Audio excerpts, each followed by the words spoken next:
Imos ca información deportiva. A Liga Galega de Traiñeiras afronta o seu tramo final. Cabo da Cruz pode converterse en campeón da Liga A en Castropol e celebralo coa súa afección o domingo. Fin de semana de moitas emocións na Liga Galega de Traiñeiras. Esta competición autonómica encara o seu final con moito por decidir, aínda que a Liga A pode ter xa campeón mañá. Cabo da Cruz encara a competición con 13 puntos de vantaxe co seu perseguidor, Tirán, e se remata nas primeiras 5 posicións en Castropol conseguirá o título. Sábado temos a regata de Castropol, se sería seguramente nesa, levámoslle 13 puntos ao perseguidor, entonces matemáticamente debíamos de quedar quintos para baixo, senón xa non seríamos, non se dará outra posibilidade. Co cal, chegaremos a Cabo da Cruz matemáticamente en a Liga A campións de Liga, co cual nos dá xa digamos, o acceso a poder participar no playoff de ascenso a Euskolave Liga de cara a terceira fin de semana de setembro. É un pouco a liña que tiñamos pensado, na que estábamos aí como club, como equipo.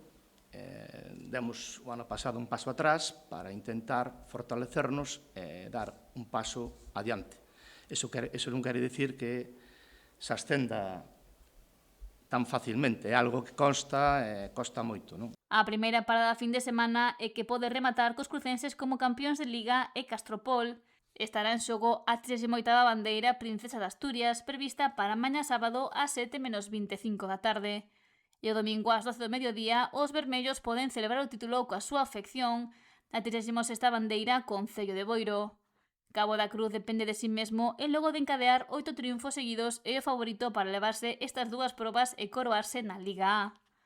A Liga Femenina terá tamén dobre xornada, o sábado coa 5ª bandeira femenina Princesa de Asturias en Castropol ás 6 da tarde e o domingo coa 7ª bandeira femenina Rianxeira en Cabo de Cruz ás 11:30 da mañá. Salgado Perillo é líder en solitario ao contar con pleno de triunfos e as remeiras crucenses afrontan esta derradeira fin de semana de competición ocupando o 5º lugar da xeral. Estamos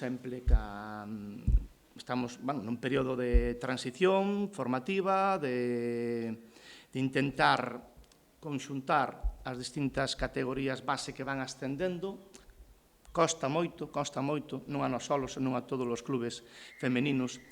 As mulleres en sí pois duran menos tempo no mundo do remo, teñen menos permanencia no largo, e costa moito xuntalas.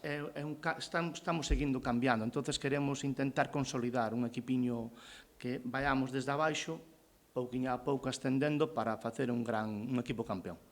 No que estamos traballando. A Liga B arranca a competición o sábado en Cabo de Cruz e as 7 embarcacións remarán para facerse coa 12ª bandeira marina Cabo de Cruz Concello de Boiro.